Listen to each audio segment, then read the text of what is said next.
Good morning, everybody. Welcome to Season 9, Episode 42, overall 482 of Live with CDP Sports and Entertainment Talk Show, brought to you by Barry Cullen Chevrolet Dealership at 905 Woodlawn Road West in the Guelph Auto Mall. Check out barrycullen.com for the newest selection of new and pre-owned GM vehicles, along with their great selection of all electric vehicles and Cadillac products as well. You can call the dealership at 519-824-0210. Tell them Chris Pomay sent you, or you can email the dealership at info@barrycullen.com. Barry Cullen Chevrolet Dealership has been family operated and run in Guelph since 1969, and they've been a proud sponsor of Live with CDP Sports and Entertainment Talk Show since 2022. Live with CDP Sports and Entertainment Talk Show is also brought to you by Wellington Brewery at 950 Woodlawn Road West here in Guelph, Ontario. Check out their website, wellingtonbrewery.ca. Try a Wellion, and please remember to drink responsibly. Wellington Brewery is celebrating their 40th year as a local craft brewery here in Guelph and the oldest one in Canada. I hope everyone's doing well on this Saturday, January 18th, 2025. Good morning to everybody, and I'm excited to have my guest on today. I believe this is his fourth or fifth appearance on Live with CDP Sports and Entertainment Talk Show. He's a friend of mine. He's also a Philadelphia Wings reporter, and he's with Stream Punk Entertainment, the same show that I'm with now as well. Shout out to Scott Churchton this morning, and we're going to bring on Pat Bernard, and we're going to talk Philadelphia Wings, Buffalo Bandits lacrosse action tonight at the KeyBank Center in Buffalo, and we're going to preview the Rams Eagles divisional round playoff game tomorrow at the Link at 3 o'clock. We're going to bring on Pat Bernard from Stream Punk Entertainment. Hey, Pat. Good morning. How are you? Good morning, Chris. How are you, buddy? I'm doing well, and I'm getting pumped. We've got 4 playoff games this weekend, and then we've got lots of National Lacrosse League action, especially tonight with the Philadelphia Wings, 4-1, taking on the Buffalo Bandits, 4-0 in an early action matchup for the number 1 seed in the NLL. Yeah, a huge tall order for your Philadelphia Wings. Complete different team from what they were last year. Super exciting to watch. This team has multiple scoring options with their starting 5: Holden Cantoni, Mitch Jones, Joe Russell-Terrence. The list goes on. Rookie out of Duke, first overall draft pick, Brandon O'Neill. Like, they can light the lamp from wherever. I mean, whether it's from distance, creating their own shot, going to pick and roll if you want to use basketball terms. I mean, they make good cuts to the net. I mean, they are dangerous this year. What's the biggest difference between this team and last year's team, and also how much of an impact has the general manager and the coaching staff had on this team? It's a good question. It's world of a difference. Right now, last year, Paul Day putting the world on his shoulders, being the general manager, being the head coach at the same time. There's an old saying, less is more. So when he became the general manager and he overhauled this team from the whole summer, you got out Zach Higgins out of Philly. You brought in Nick Demu since the departure with the Panther City. Those guys down there. You brought Nick Demu. You brought in Phil Capitato. I mean, you got some playmakers that contribute to this team, and it's paying dividends for this Wings team. And the new head coach Ian Rubel, a defensive mindset, and knows how to coach these guys. He's doing a great job. The offensive coordinator, the defense coordinator, all around, this team is, I mean, the record speaks for itself. Obviously, Philadelphia is a great sports town. Obviously, right now it's an Eagles town. You got the Phillies, the Flyers, and Sixers.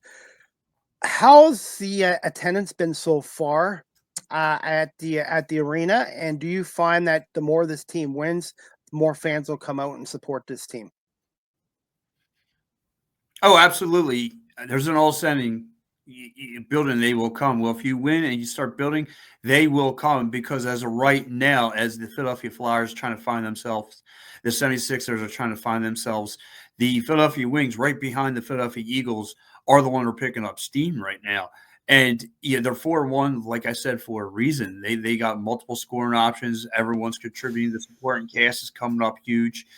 You're having everything click for this team. Pat, since we're on the topic of the arena, I still call it the Wells Fargo Center. Yes. They're good.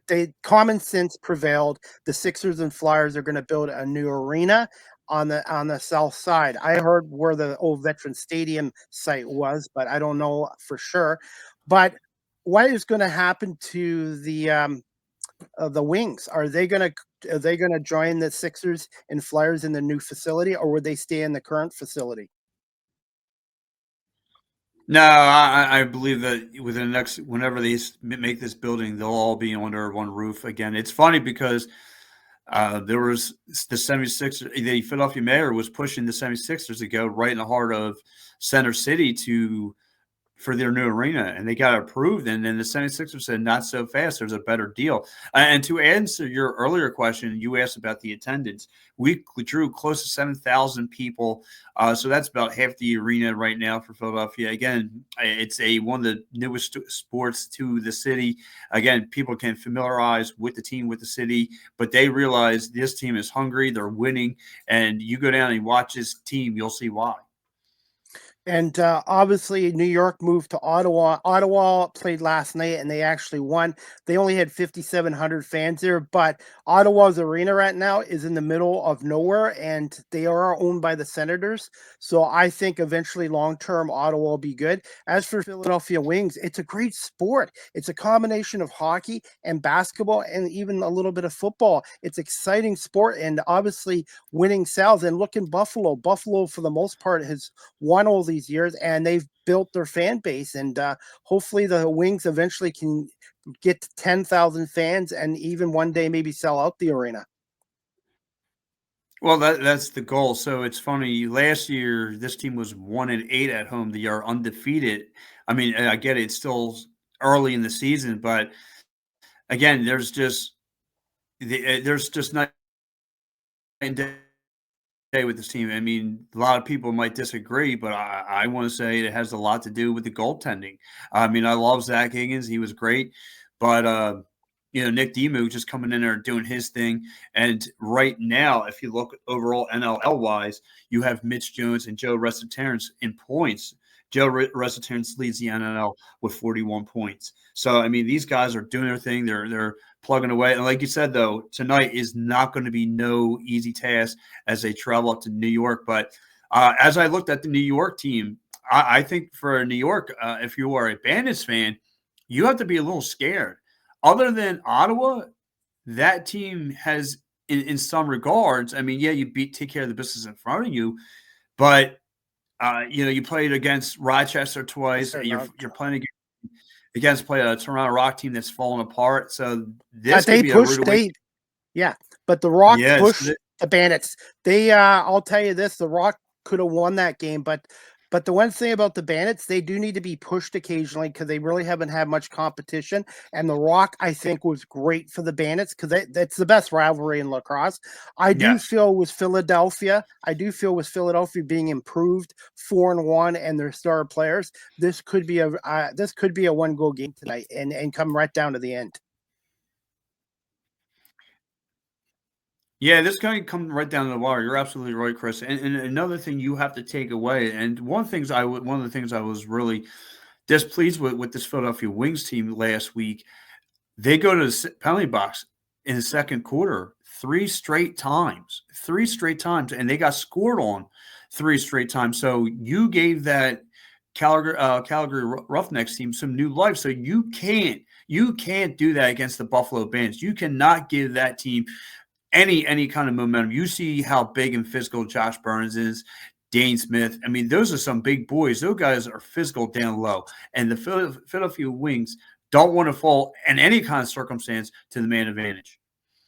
And also, they're probably going to get about 18,000, 19,000 fans tonight at Banditland, and they're loud. They're really loud and passionate. So for me, for the Wings, they need a quick start. They can't afford to fall 3, 4, 5 nothing down to Buffalo in the first quarter. They need to stay out of the box. Special teams will be huge in this game. And to me, their goaltending has to be outstanding because the Bandits have four lines. All these guys can score. So for them to have a chance, they have to keep the Bandits to 10 or under. I think if the Bandits get to 13, 14, 15 goals, I don't like their chances. I think if they can keep the Bandits to 10 or 9 goals, 9 to 10 goals, they'll have a chance. But to me, it's quick start. A lot of these teams that come into the KeyBank Center, they're already behind 3, 4, 5 nothing in the first quarter. Yeah, absolutely. And guys, for the Philadelphia Wings, what they got to keep their eyes on is Dean Smith with 29 assists, Josh Byrne with 24 assists. You got Kyle Buchanan with 8 goals. Buchanan. I mean, so the Philadelphia Wings are going Okay. to have their hands full tonight on that defense side of the ball. So again, they cannot afford to make any mistakes. Like you said, you don't want to give that team any momentum. You have to try and keep that team buried underneath 10 points, which is, again, another tall order, another tough task. I mean, and as of late, the Philadelphia Wings have been taking their foot off the gas pedal coming down garbage time. So you can't afford to do that either. You have to give 4 quarters of NLL lacrosse tonight. 4 quarters. Pat, what's the health look like for the roster for the Wings? Are they relatively healthy coming into this matchup tonight? Oh yeah, it's all, again, they got all that tonight. Again, everyone's healthy. There's not a person who's no healthy scratches. No one's injured. Again, the Philadelphia Wings are heading to Buffalo tonight, fully healthy. Buffalo Bandits tonight will have their hands full on defense, trying to contain that offense. And like I said earlier, they have multiple scoring options. Phil Caputo, he comes in there once in a while. He'll come in there with role players. Phil Caputo, Sam Leclerc, those guys contributing. But like I said, the scoring runs through Mitch Jones, Joe Russell-Terrence with the assists. Holden Catoli leads the team with 14 goals. You have Brandon O'Neill, who has 11 goals and 13 assists. I mean, that kid, you want to keep your eyes on, Chris. Watch out for Brandon O'Neill. I mean, he hits spin moves. He creates his own shot. He reads the defense first before he makes a play. I mean, this kid, he is everything that the Philadelphia Wings signed up for. Who are a couple other Wings players that we should keep an eye out for here tonight at the KeyBank Center in Buffalo? I just mentioned Brandon O'Neill. You have, again, Mitch Jones, who can do anything he chooses. He can take the ball down low. He can shoot from outside. He can create his own shot. The one thing the Philadelphia Wings love to do is do the pick and roll, get somebody, trying to create any kind of window of scoring opportunities, and they like to whip that thing. They like to shoot wrist rockers out. So you got guys like him, Joe Russell-Terrence, who has a great vision on the floor, finds the guys open. If not, he's going to, again, shoot. And then you got Holden Catoli, who's become a little bit, again, a scoring option first. If not, he'll find somebody open. And some of the he made this one ridiculous pass last week behind his shoulder with 2 defenders on him to right to Mitch Jones, and Mitch Jones found the back of the net. So there's, like I said, the Buffalo Bandits on defense, their eyes are going to have to be like an owl, a night owl. Their head's going to be swerving left and right and all around. Well, other than the Toronto game, they've been holding their opponents to between 6 and 7 goals, and part of that is because of their defensive play, and also Matt Vince. Matt Vince is basically like the Tom Brady of the National Lacrosse League. He might be 42 years old, but this guy is just a freak in net, and they're going to need to score early on Matt Vince. So it's going to be a great matchup, and also too, Pat. I've been following this league now for 3 years, and I love it and how competitive it is. Right now, there's only 14 teams in this league, but 9 teams are 500 or above, and that shows you how competitive it is. And teams are going to be fighting for those top 4 playoff spots. And I wanted to get your thoughts on the setup with unified standings. How do you like it? I love it, Chris. I would love for all sports to do the same thing. To be honest, like NFL is the perfect example, because I hate it, right? You get this MC South team who's just say, for example, 6-9, whatever the case may be, has a horrible record, but they won their crappy division. They sneak in into a compared to a team that has 11 wins or more. That team goes to the wild card and may not even make it, depending on the rest of the NL, the NFL, because of the seedings and divisional winners. So I would love for all sports be unified as one. One standing. One. There's only one that matters. I love it. I think it's great. I think it's smart. There's. I mean, yeah, obviously you have the West Coast and East Coast and all that. That's great fun and dandy. But when it comes playoff time, there should only be one. And what I love about the National Lacrosse League, it kind of reminds me of the CFL here in Canada. 18 game schedule, every game means something. And the fact is, it is a fan friendly league, especially with the players and media and the fans. And I really feel this sport is growing. And I think eventually in the next maybe 5-10 years, you're going to see at least another 5-10 teams. And I was talking to Brian Shanahan about this too. I love 18 games, but I'm hoping one day the National Lacrosse League can get to at least a 25 game schedule or 26 game schedule, hopefully at one point. Yeah, that's nuts. I mean, again, that's what the world should be pushing to, just friendly league and everyone just getting along, just playing the sport. So, and that's why, again, I'm with you. I've been following this team for 3 years myself. And I remember I went down as a fan and I said, oh my gosh, what have I been missing this entire ride? Yeah. I haven't watched a lick of lacrosse in 34 years. Why have I not watched any of this? Like you said, and I use the same analogy to a buddy of mine who covers the team. Her name is Natalie Eganoff. And I said, Natalie, it's the same thing. It's basketball, hockey, and football all rolled into one. I said, you'll love it. I said this. Yep. And she's down there every game covering it. So, but yeah, it's must watch TV tonight. Is, like I said, a tall order for both teams. So if Philadelphia Wings or Buffalo fans who have yet to check out the sport, tonight should be a slugfest. The game will probably be on ESPN Plus in the States. I know in Buffalo they have it on the CW20 network and 1520 The Bet in Buffalo. How has the media coverage of the Philadelphia Wings been like on TV and on radio, if it's on radio? No, it's not on radio. It's just on YouTube TV. We get the chance to go down there, ask the questions, all that stuff. So, but again, that it's generally there's a handful of people that are down there that covers it and gets their questions in. So yeah, it's been decent though. The crowd has been nice. And I see the National Lacrosse League's website is now doing live streaming games as well. And I know with the Bandits, they have both radio and TV coverage. So maybe one day the Wings can have radio coverage as well. It's great to listen to lacrosse, even on the radio as well.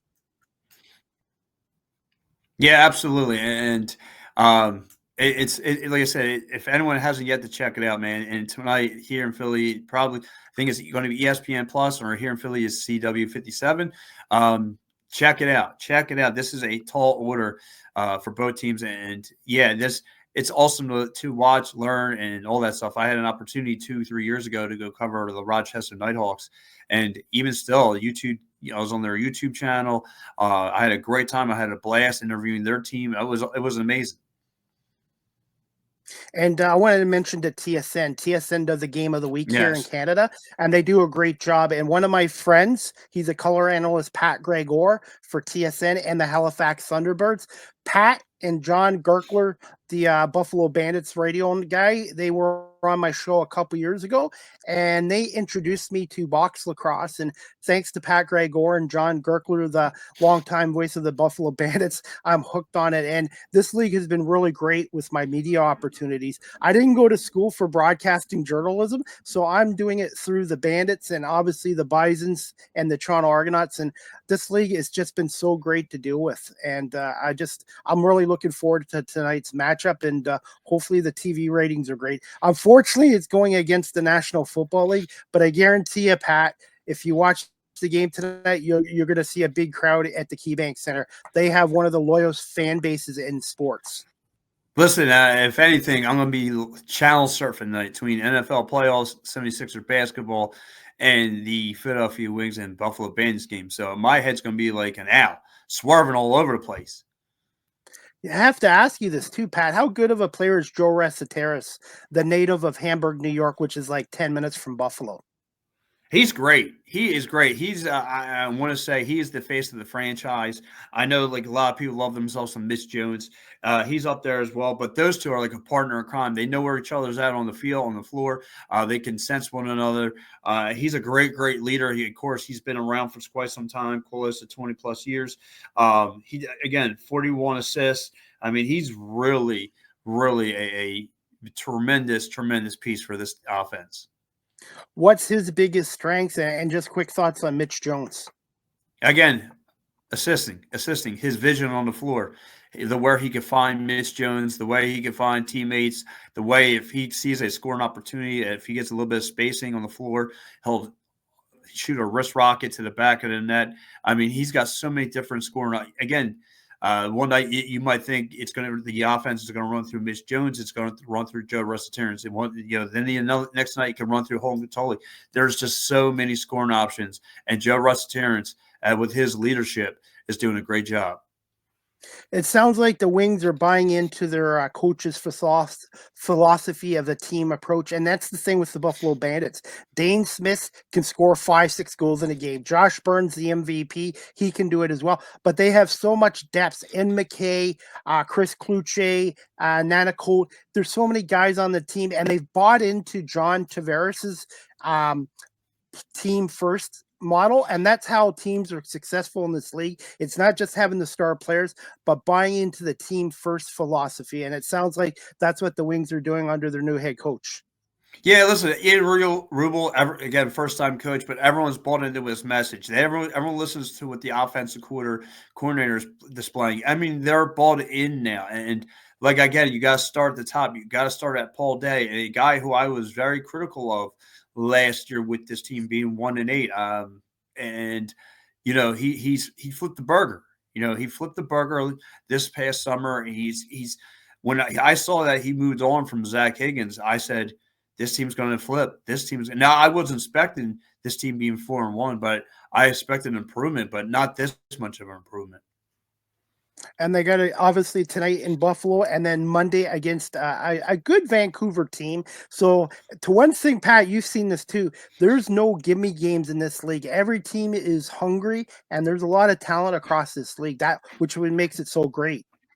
Yeah, you're absolutely right, Chris. There's no get right game with this league. There is you win, you build confidence. About a month ago, they had a back-to-back against the Las Vegas Desert Dogs, and they did everything they needed to do. And again, kind of building confidence, but again, no, it wasn't easy. It was tough. And again, they had Saskatchewan. They took that team down to the wire and so forth. So, yeah, again, this is a great time to be part of this, watching this franchise. I know the Toronto Rock are 0-5. The first 2 games they were awful and they deserved to lose, but the last 3 games they've lost by 1 goal. I really don't think people should count the Toronto Rock out yet. I think they're too good of a team, and I can see them going on a roll, but they have to play Saskatchewan tonight here in Mississauga, and the Rock absolutely now have to start winning games if they have a chance. I'm a believer in them, but you don't want to go 0-5 in this league and then try to get into the playoffs. So for me, the Rock, if they have any chance of a playoff push, it starts tonight with Saskatchewan. And like I said, this league is just so competitive every night. Yeah, you're absolutely right. I mean, it's funny because doing shows with all across all the time and listen to those guys, Gary Group, Muffler Mike and Sean Slot, Yep. don't a show with those guys and listen to those guys talk. It's amazing how the Toronto Rock have fall from earth. Like, this was a competitive playoff team. They had one of the best records in the league last year, and they haven't yet to get themselves off the canvas. And I still think they will, but they're going to have to play an improved Saskatchewan team. Hey, Pat, do you feel this 24-25 Wings team can contend for one of the top 4 spots in the NLL? Well, tonight's going to be the eye test for me. Tonight will tell me whether they're a playoff team, whether they are a championship team. Because you climb over this hill tonight, yeah, we're looking at a championship run.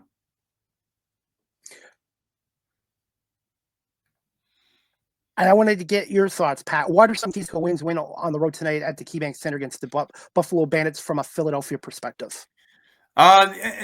It's going to be tough because yeah, and I could tell you and tell them blue in the face to tell you about this Philadelphia Wings offense, how they got multiple scoring options and all this stuff.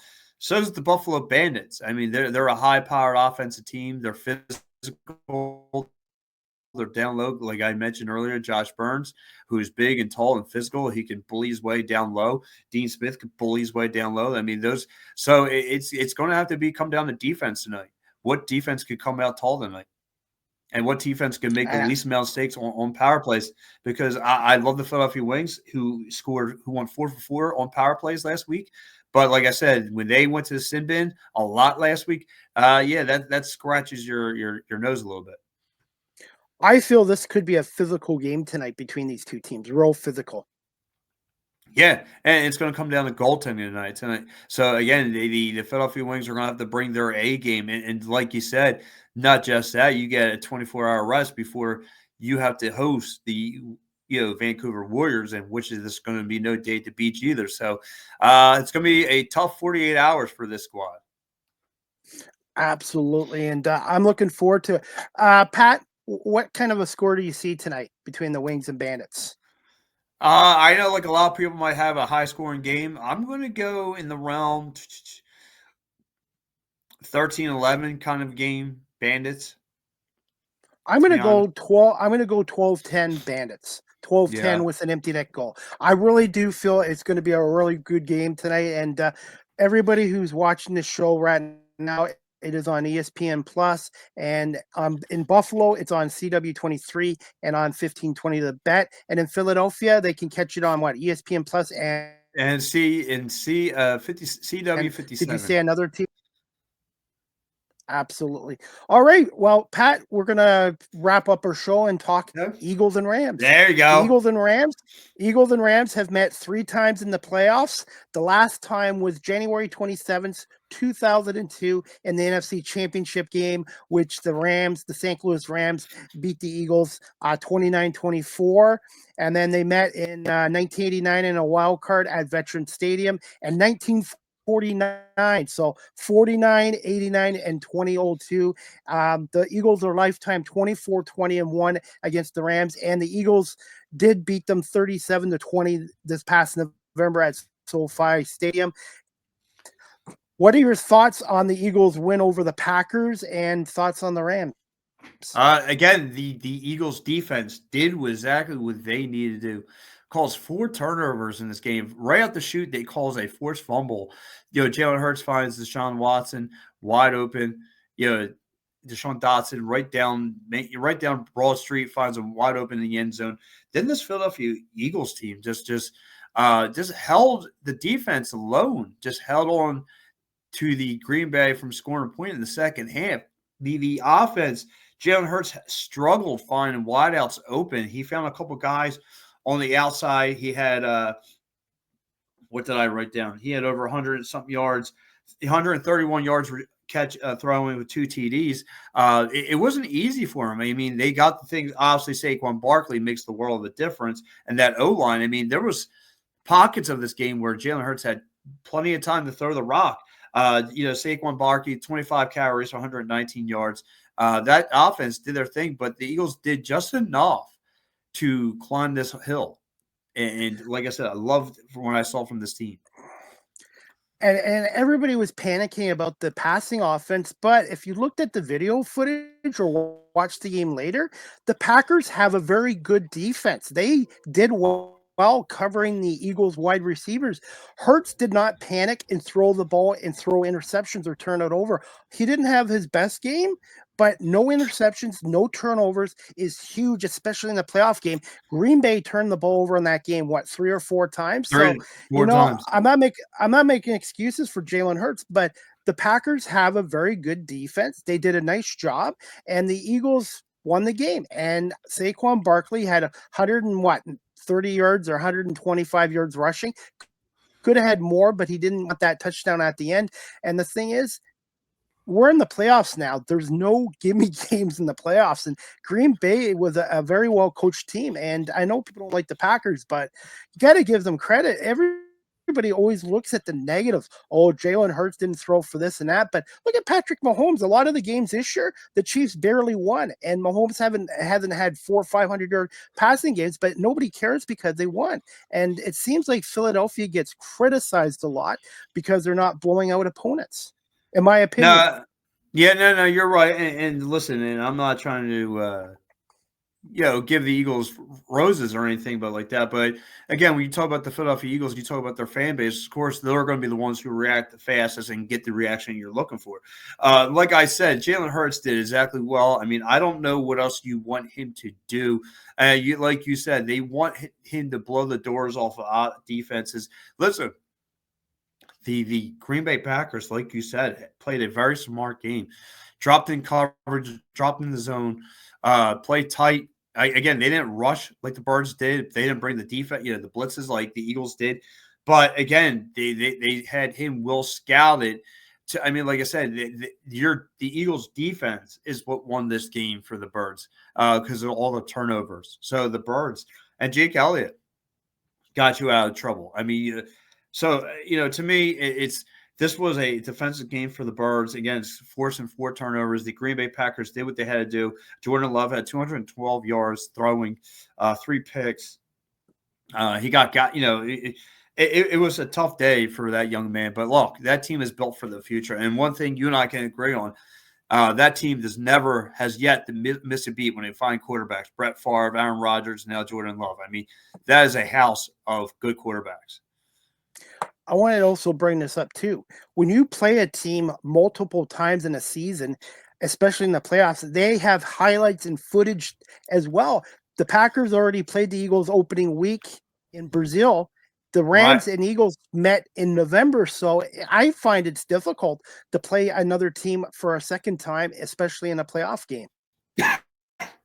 Yeah, you're right. It's not easy. Again, now the Green Bay Packers kind of know your identity, know what you're going to throw at them. They're going to try and capitalize. Like I said, all the credit to me goes right to the defense. Not just having the 4 turnovers, but again holding this team down. Jordan Love to me only had one exploding pass throughout the course of the game, and everything was dink and dunk. And the Eagles defense were making him throw over the middle, making dumb decisions. So I got to give credit to that. Zach Bond come with a pick, big plays delay, Quentin Mitchell. They all came up with some big picks throughout the course of this game. Pat, how big of a loss is it to lose linebacker Nakobe Dean to injury in this game against the Packers? And who do you see start on Sunday in his place against the Rams? And that's a good question to ask. Nakobe Dean is a huge part of this defense. I definitely think it's going to be Dremar Charter Jr., who's going to get some touches in there. The X-Man's son will be involved. But to me, this defense, this is like that 2017 run. Next man up. This is your opportunity. And they don't have missed a beat, whether it's the offensive line or the defensive line. Pat, I know the Eagles smoked them the last time they played them in Los Angeles in November, but the Rams, I think, are a better football team than then. They've won 10 out of their last 13 games. Sean McVay is a Super Bowl champion head coach, and Matt Stafford, when he's hot, he's hot. And I just think the Rams present challenges, and I think it could come down to the Eagles secondary against those Rams receivers. If Stafford can't get those receivers open or for big plays, and the Philly secondary can shut them down, I still think the Eagles will win this game, but I think the key matchup, besides the offensive line and defensive line, is going to be that Eagles secondary against the Rams receiving core. What's your thoughts? No, you're right. I mean, listen, Matt Stafford has multiple weapons on that, with the wideouts. He's got Higbee, he's got the tight end Higbee, he's got Pucha. I mean, Puka. I mean, they got so many weapons. Karen Williams, who ran for 16 yards for 16 carries for 76 yards. Matt Stafford had 19 throws for 209 yards or 2 TDs. I mean, look, Cooper Rush. I mean, he's got multiple weapons that they could stretch the field and do some damage. But again, and they blew the doors off of the Vikings 27-9. But again, even though they've met before, you got to try and contain that Vic Fangio defense. It's not easy, not easy. I mean, the schemes that this team sets up with, whether it's the pass rushing, whether it's four guys coming up front, whether it's dropping the coverages. I mean, they make you throw some difficult throws, and it's not going to be an easy ride in here in South Philly in the snow and the cold. That could play a big X factor in as well. Pat, I also feel the Rams game plan defensively. I feel they're going to stack the line to try to stop Saquon Barkley. I know that's impossible. I think their plan is, okay, we'll try to take away Barkley and the running game and try to make Jalen Hurts beat us with his arm. So it's going to be interesting to see how Kellen Moore and the offensive game plan is going to be against the Rams, because the Rams have already seen the Eagles not even 2 months ago. No, right. And it's funny you say that because they limited A.J. Brown only had 1 catch in this game. Devontae Smith had 5 targets. Goddard had 5 targets. Goddard was kind of like their man. Again, wheel routes, across the middle, coming up the sides there. I mean, Jalen Hurts was kind of dinking and dunking and finding guys on the side there making their plays. He had 1 decent throw in this game that was over the middle, right? Like one of the first drives that was for a TD with Donson. But it's like you said, it's going to be no easy run. Like you said, they might try to force, like you said, stacked box, have Jalen go aerial like the Green Bay Packers, and Jalen's going to have to beat you aerial lift and see what happens there. And I can see the Rams putting a spy on Jalen Hurts as well. I really feel A.J. Brown is going to have a big game here. I really feel the Eagles receivers can go match up well with the Rams secondary. But I think one of the keys too, Pat, you mentioned it, the weather, interceptions, fumbles, turnovers. Which team plays the cleanest game, I feel will win this game, because I feel a turnover could directly impact this game. Well, yeah, that's what really shut the Green Bay Packers in the foot, was the turnovers and the penalties. That's what really did it for them. And the Rams have to play smart football. So does the Birds, but the element of snow, 4 or 6 inches of snow, might play in the favor of the Birds. Hey, what are your thoughts on Jake Elliott? I know Jake's not had his best year. He's only 1 for 7 out of 50+ yard kicks. I know he had a number of kicks against the Packers. He did miss an extra point. Do you feel confident as an Eagles fan that Jake Elliott, when called upon tomorrow, can get the job done? And that's going to be that might be the X factor if the game comes down to the wire and you're relying on Jake Elliott to hit an upright one. It's scary. I don't know if this guy's at the tail end of his career already, and he's not making the kicks like he was for several years.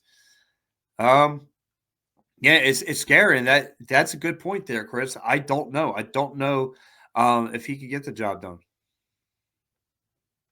What's the Eagles injury report look like? Obviously, Nakobe Dean's out. Is Covey going to be back for special teams? Brenton Covey, I believe. But Brent Covey should be out. But again, he's been in and out through the whole entire season. The big takeaway is losing Nakobe Dean with his knee injury. I don't see him getting back on the field. But like I said, I didn't think this Eagles team would be in the seat that they're in now after losing Brandon Graham. And I know Brandon Graham's one of the seasonal vets, the leader of that team on that side of the ball. But you lost that mouthpiece, and it was next man up. So this team is on the cusp of a Super Bowl run. So that means on both sides of the ball, next man stand up, comes through, plays, next man up, and there's no signs of weakness anywhere. What are your thoughts on Zach Braun? Obviously, they signed him for the Saints, but did you think he would have this much impact in his first year with the Eagles? No, I definitely didn't. I I didn't realize he was going to be this much of an X factor on that defensive side of the ball. The way he could clog the running game, the way he come over the middle, make some big sacks, the way he can come off some picks. I mean, he is a 5-tool player on that defensive side of the ball. Pat, what are some keys to an Eagles win over Matt Stafford in the Rams? And again, besides Jake Elliott, who else could be an X factor in the Eagles in this game? I'm going to go with Kenneth Gainwell. I'm going to go what you said earlier. I think A.J. Brown's going to be your X factor into this game. I think he's going to have some explosive catches that puts this team over the hill. Obviously, because last week, 1 catch for 10 yards. He's too good of a player not to get involved in this offense. So I really think, my opinion is the Eagles come out on offense. I think they're going to come out throwing the ball to start the game. And then once they can get that passing game going or establish it, then get Saquon Barkley involved as well. Or do you think the Eagles should go with their strengths of the team and pound and ground? But I really think they need to get that pass. And listen, they have multiple. Yeah, absolutely. They have multiple options, right? And if they can't get that A.J. Brown, well, they got 2 other options. They could go Dallas Goedert. They could go Devontae Smith. I mean, they could blow LaRousse off with anything. And, of course, if Jalen doesn't find nothing open, if the one-on-one coverages are good, he'll take off with his feet. And then, again, keeping the Rams defense off balance. And then when you do that, you continue pound the ground. You just feed it to Saquon. Saquon then punches that team right up the belly. And then, boom. Did you feel Hurts had a little bit of rest on him too? Obviously, Green Bay did a nice job, but do you feel Hurts had a little rest on him from not playing for 3 weeks? Yeah, and there's times during the game where he held on to the ball too long, and that's been his issue. Again, another Carson Wentz dilemma right there, because rather than throw the pick, he'd rather take the sack or throw it out of bounds and hold on to it. You know, you want to have a quick release. You want to get that ball out of your hands within 2 seconds, but your guy's got to do the thing. So, yeah, there was a little rust, a little regression there. I expected that, kind of getting his feet wet. So. How do you see this game going, Pat? Do you see it as a high-scoring game, or do you think it's going to be a lower-scoring game? No, I definitely think they're going to rock the Rams world tomorrow. I think that's going to be a beatdown. I think it's going to be a 27-14 win for the Birds. I have Birds winning 27-17 by 10 points. Yeah, I'm not. The Rams don't do even with Sean McVay at the helm, and seeing his post-game interview and say, "Hey, everyone, pack your bags. We're going to Philly. Get ready, because that's going to be no easy task. It's going to be no day at the beach." The Rams better buckle in for 4 quarters of horse-nosed football. Got to ask you this before we wrap this up, Pat. What are your thoughts on Howard being replaced on the Eagles broadcast as a sideline reporter? Great. I think it's awesome. Couldn't happen to a better guy. He did, he does things on his own. Kind of getting to know him a little bit, kind of getting to meet him a little bit. He has a little bit of an attitude to him. So, yeah, and again, I've heard a couple people too who are in the media world who do this for a living, said he thinks he's up here, and it finally came back on him. Now, Devin Gevins, who does it, and she's with 94 WIP, great person. I got to meet her a few times covering the Wings. Cool, great person, and she'll do a phenomenal job. And as much as I like watching the game on TV, there's nothing better than turning the volume off and listening to Merle Reese and Mike Quick. And I'm hoping Merle Reese is around another 10 years, because when you hear his voice, you hear his passion and love for the Philadelphia Eagles. And I just think the fans need to enjoy him and Mike Quick as much as possible. I like Mike too. He wants the Eagles to win, but Mike as an analyst also is professional and gives the other team their dues as well. And I think that's one of his strengths as an analyst too. Yeah, I mean, absolutely. I love those guys. Again, it's part of the reason why I want to get in this business, because I want to be a voice that people recognize no matter where, and they recognize me for talking Philly sports. But as a broadcaster, he sets the tone this down. And of course, you had him, the late great Harry Callis. You have Jim Jackson, who does the Flyers games. You have multiple Tom people. McCarthy. Tom McCarthy. You have Mark Zumoff, who did a phenomenal job for 20 plus years for the Sixers. Has some memorable quotes. I mean, there's some people that came through here, did a great job with broadcasting. Now, my man Tom Kelly checked into the program. What's up, buddy? That's my man right there. Obviously. That's hey Tom, thank you for watching. Hey, the last Tom Kelly I knew was the manager of the Minnesota Twins, but hey, got to get your thoughts. We've talked to Eagles and Rams. Just quick thoughts on Houston and Kansas City, Washington and Detroit, and Buffalo and Baltimore, and also Detroit and Philadelphia. I've got family in Detroit. I've been to Detroit many times, and same with Philly. Philly might be a little bigger population wise than Detroit, but there's so much passion and love of their teams in Detroit and Philadelphia. And I'm really fingers crossed, no disrespect to the Commanders and Rams. I really want to see an Eagles Lions NFC Championship game, and that's something I'd be willing to drive down to Detroit for. And get your thoughts on the other games, Pat, before we wrap this up. Yeah, absolutely. Of course, I don't think there's going to be an upset today. I think the Chiefs handle business against the Texans, and as much as I like, I'm with you. I want to see the heavyweight battle between the Detroit Lions and Philadelphia Eagles. I think not just the fan bases, but yeah, listen, the Detroit Lions have been the number one team through the whole course of the year, and it seemed like the Eagles were getting more chatter. So, to the Lions, that's got to be a little bit disrespect. But I mean, regardless, I want to see two heavyweights, true heavyweights go out. I don't want to see an upset from the Commanders. I don't want to see that team. I can't stand the Commanders. They got one little lucky win last time because they took advantage. They took advantage of a banged up Jalen Hurts that wasn't on the field. So, no, I hope the Lions take care of business today.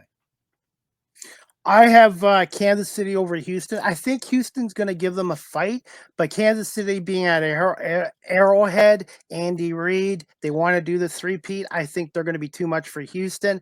Detroit, Washington, my heart says Washington in an upset, but my brain says the Lions will win this game. But the Lions, for them to beat the Commanders, need to jump on them right away and don't take your foot off the gas pedal. You know what? Because I'm not making excuses for the Eagles. I know Hurts left that game, but they were up 14-0 in the game, and I found they kind of took their foot off the gas pedal. And red zone offense is going to be huge because the Eagles had 5 turnovers against Washington in that game on the road, and all they did was kick field goals. So if the Detroit Lions, when they get that ball in the red zone and they can put touchdowns up, and they're going to have David Montgomery back along with Jahmyr Gibbs, I think they're going to be able to run on Washington, and I really do feel the Lions are the better team, but Washington seems to be the Cinderella story of the playoffs. Yeah, it's funny you said that because that if any upset game, they're it for me. I think they're your upset who can squeak by, but I just Dan Campbell just being a coach that everybody wants to play for. I just can't. Yeah, like, you hear that man give like a pregame or postgame speech, and you're ready to run through a wall for this guy. So I can't see that team laying down today. I think they win. Part of me, half of me feels like it's an upset for the Commanders. Part of me feels like the Lions are going to rip their hearts out of their chest. And finally, Ravens, Bills from cold, I think about 8-degree Buffalo, and they're expecting a number of snow. It's on the Ravens Bills matchup at 6:30 on CBS. Ooh. I'm going to go Buffalo just because of the element. I'm going to go with the Ravens, and I think an X factor for the Ravens, not Derrick Henry or Lamar Jackson. Their kicker has been maligned all year. He's a Hall of Fame kicker, but he's had his worst year. Justin Tucker. I feel this game is going to come down to a field goal. I really thought it was going to be a high-scoring game, but looking at the weather conditions, snow and the cold weather, and that, I think it's not going to be a high-scoring game. I think the Ravens are going to pull it out by 3 points on a Justin Tucker field goal. Buffalo's kicker, Tyler Bass, has got probably the strongest league in the NFL, but he's been inaccurate at times as well. So some of these games could come down to a kicker, and I think it's a toss-up between the Bills and Ravens. My question for you, Pat, whoever wins the Ravens Bills game, are they going to have anything left in the gas tank if they have to play the Chiefs at Arrowhead? Yes, yes. I think that even though they battled each other down to the wire today, I think whoever walks out beats Kansas City because their minds is already going to be in that dogfight mentality. So they'll be ready in that mindset of having a dogfight with Kansas City. I don't know if Kansas City is ready for that. Finally, Pat, where can my audience follow you on social media? The best way to contact you and your next show? And are you doing a pre or a post game Eagles show tomorrow night on Stream Punk Entertainment? No, matter of fact, your audience can catch me right here today after the Flyers game. I will be doing a Flyers post game, Flyers and New Jersey Devils post game show. Then a little later on tonight, I'll be back right here for Stream Punk Entertainment for Philadelphia 76ers and Indiana Pacers post game show. So, and of course, guys, if you're not, if you're from the Philly area and you want to hang out with me, you can hang out with me Monday at 5 o'clock down at the Wells Fargo Center. And I will be covering the Philadelphia Wings and Vancouver Warriors game. So if you have nothing to do Monday, you're off for the holiday, Martin Luther King Day, come hang out with me. I'll be around the building.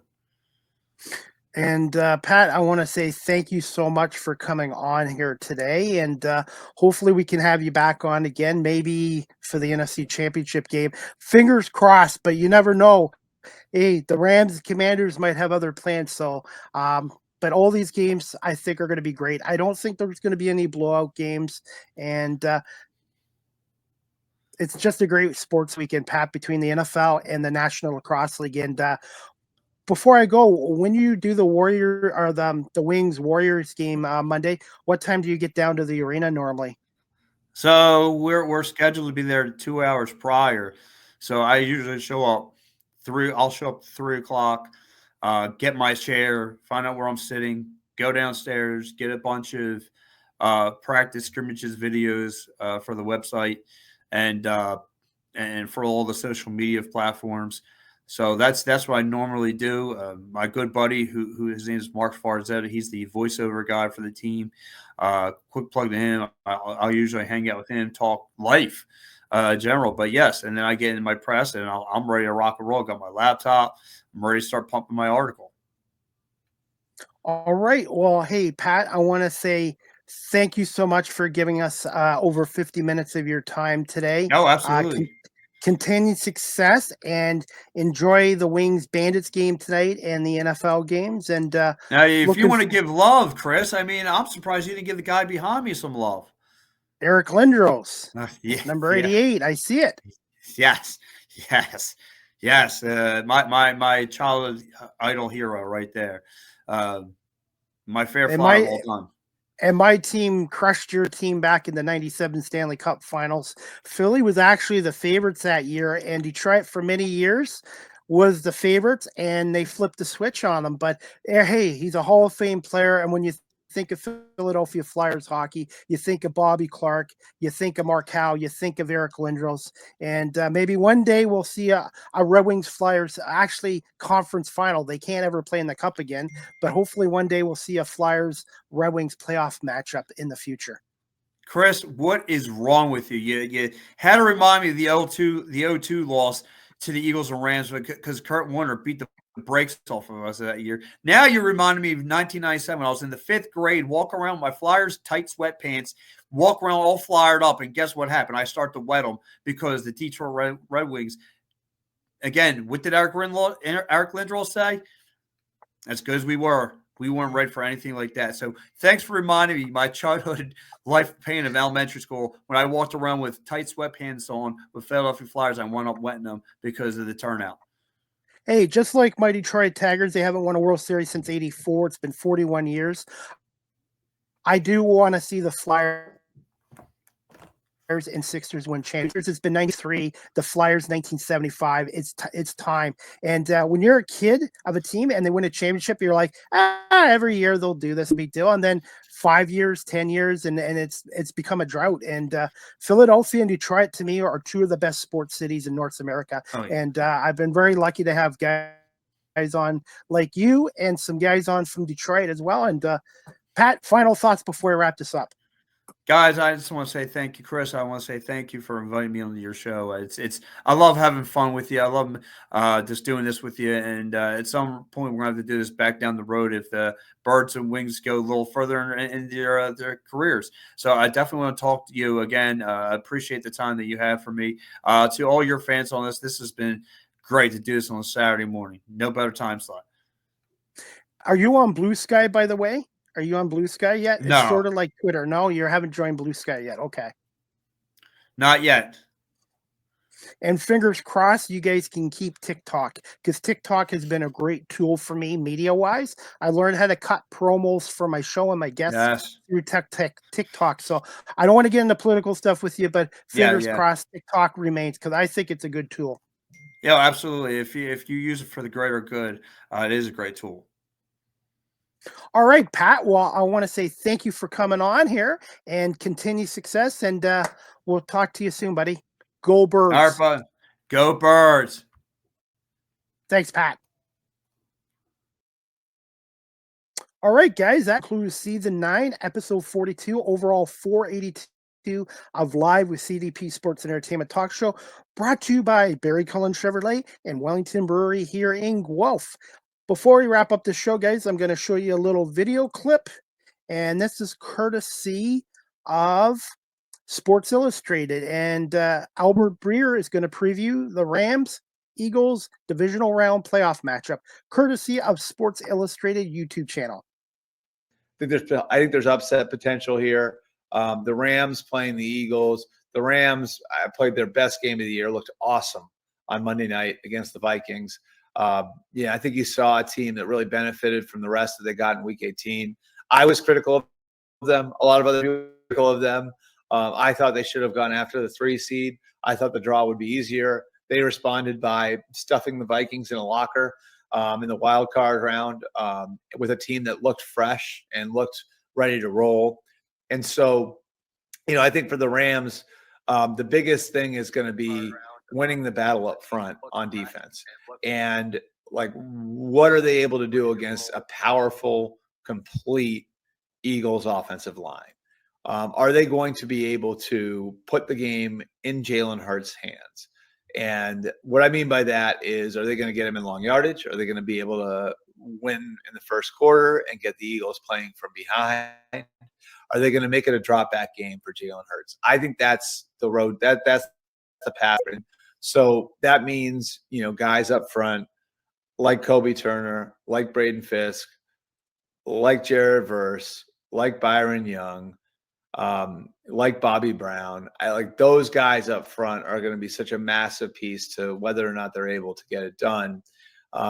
Especially because on the back end, based on what they've got at corner, those guys have done a representative job for who they are. But on the back end, like, how are you going to deal with Devontae Smith if the Eagles are able to protect it? I don't think you're going to be able to do it. And I don't think you would have been able to do it against Minnesota unless you were able to get after Sam Darnold the way you're able to get after him. So that 9-sack effort against the Vikings, I don't think the Rams can duplicate it, but you got to do something along those lines where you're pretty constantly affecting the quarterback and you're putting the ball in the quarterback's hands. As for the Eagles, I think you can just flip this right around and you could say, how do guys like Quinion Mitchell and Cooper DeJean and Darius Slay, how do they handle the Rams receivers?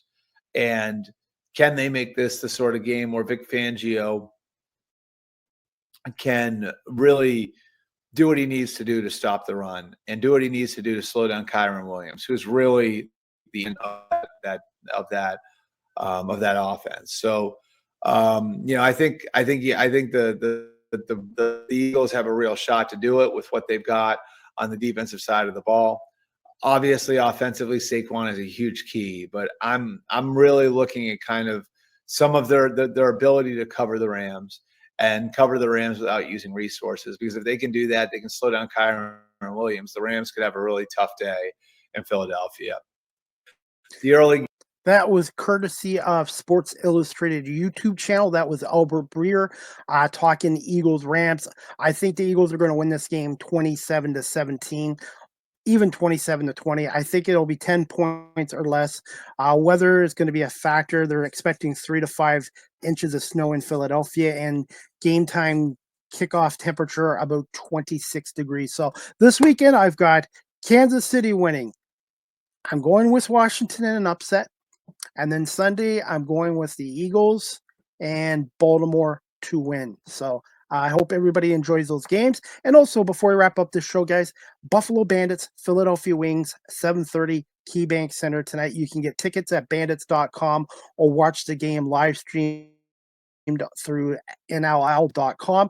The game will be on the CW23 network and 1520 Bet in Buffalo, I believe. And I'm not sure if it's on ESPN2, but Wings Bandits tonight, 7:30. Wings come into this game 4-1. The back-to-back National Lacrosse League champion Buffalo Bandits are 4-0. So the two top teams early on in the season play tonight at 7:30 at the KeyBank Center. Check out the Bandits website, bandits.com, or the NLL.com. I've got some other news, guys. The next Small Talk podcast, season 3, episode 1, with co-host Marlene Sharp and myself, Chris Pomay. Tuesday, January 21st at 8 p.m. Eastern, 5 on the West Coast, with special guest Anika Jaimio, a writer, director, producer, story consultant. She's out of LA. Marlene and Anika are both in the LA area, so they're going to come on and talk about the fires and the devastation out there. And Anika is also a writer, a director, a producer, and a story consultant. So please check out season 3, episode 1 of the Small Talk podcast this Tuesday, January 21st at 8 p.m. Eastern, 5 on the West Coast. Marlene Sharp and myself with her special guest, Anika Jaimio. And it's gonna be an interesting show. And for those that are watching this right now and they want to help out with the disaster relief out in Los Angeles with the fires, you can do it through redcross.org. Redcross.org. And my next live CDP Sports and Entertainment Talk Show is going to be Thursday, January 23rd at 11:05 a.m.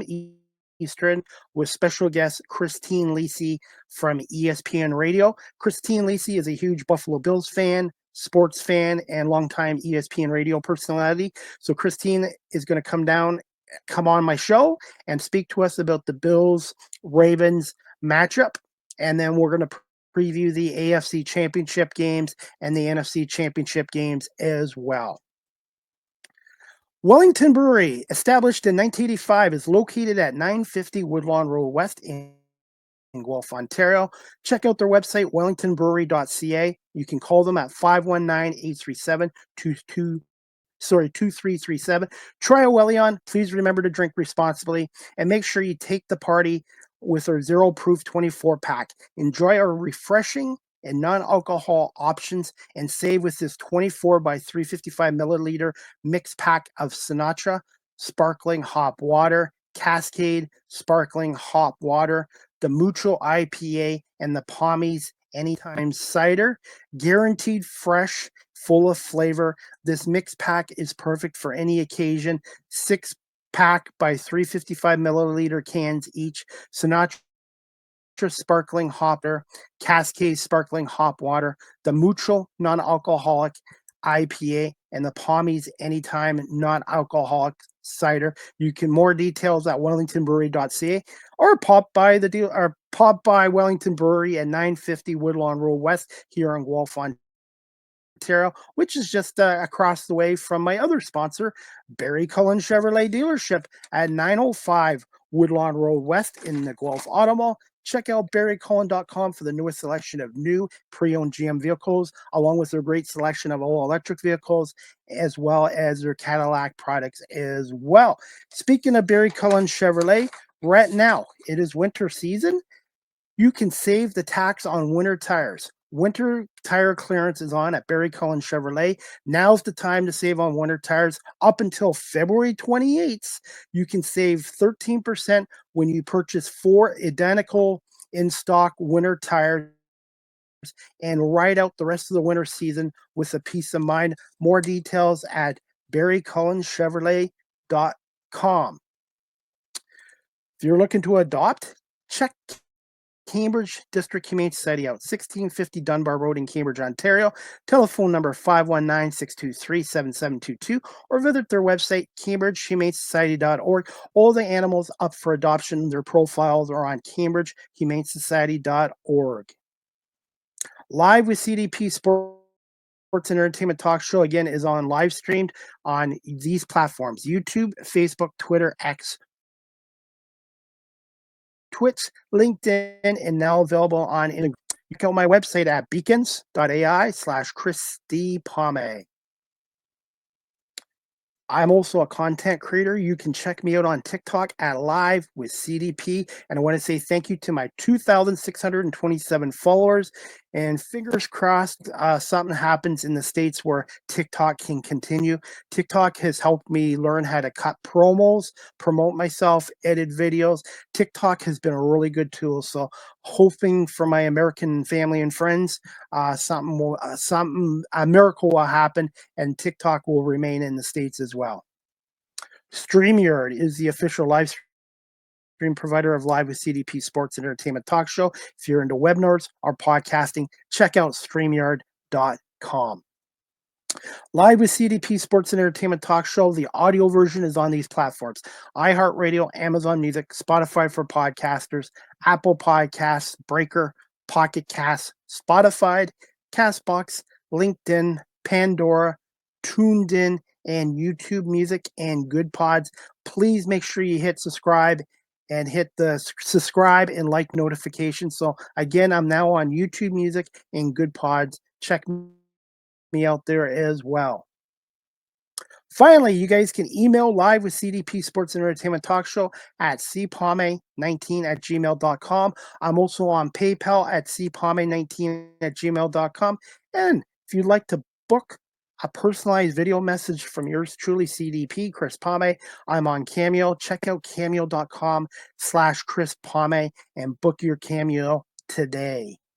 And that's about it, guys. I want to say thank you to my guest, Pat Bernard, a reporter with the National Lacrosse League's Philadelphia Wings, the host of his own talk show called The Pat Bernard Show. And Pat is on Stream Punk Entertainment Network, along with myself, and a special shout out to Scott Churchson as well. So please check out Pat Bernard. He's on all social media platforms, especially Stream Punk Entertainment. And if you want to know anything about the Philadelphia Wings, Pat's the guy to talk to, and he's been covering the Wings for about 3 years, the same amount of time that I've been covering the Buffalo Bandits as well. So lots of National Lacrosse League action tonight, and obviously the 4 NFL games: Houston, Kansas City at 4:30, Washington, Detroit at 8 o'clock, Sunday, Rams and Philly at 3, and then the last game of the weekend is Baltimore at Buffalo at 6:30, and weather can play a factor in the games in Buffalo and Philadelphia this weekend. And as for the Bandits and Wings, 7:30 tonight at the KeyBank Center as well. And that wraps it up, guys. I want to say thank you to everyone watching this live streamed and on my audio platforms. And of course, Live with CDP Sports Entertainment Talk Show is now available on the Stream Punk Entertainment Network, sponsored by Wellington Brewery and Barry Cullen Chevrolet here in Guelph. I hope everybody has a great weekend and enjoy the sports with the National Hockey League going on. You've got Red Wings, Tampa Bay tonight at 7 o'clock. Pistons take on the Phoenix Suns at Little Caesars Arena today at 4 o'clock. And then the Lions and Commanders at 8 o'clock tonight from Ford Field. That's about it. The next Small Talk podcast, Season 3, Episode 1, returns this Tuesday, January 21st at 8 p.m. with Marlene Sharp and myself with our special guest, Anika Heimel, a writer, director, producer, story consultant. Hope you can tune into that as Marlene and Anika will talk about the LA fires and the impact and the devastation as well, and where people can help out with disaster relief funds as well. That's it. Have a great afternoon, great weekend, and as always, go Birds, fly Eagles, fly, and we'll see you next week for the Small Talk podcast and Live with CDP Sports Entertainment Talk Show, brought to you by Barry Cullen Chevrolet and Wellington Brewery here in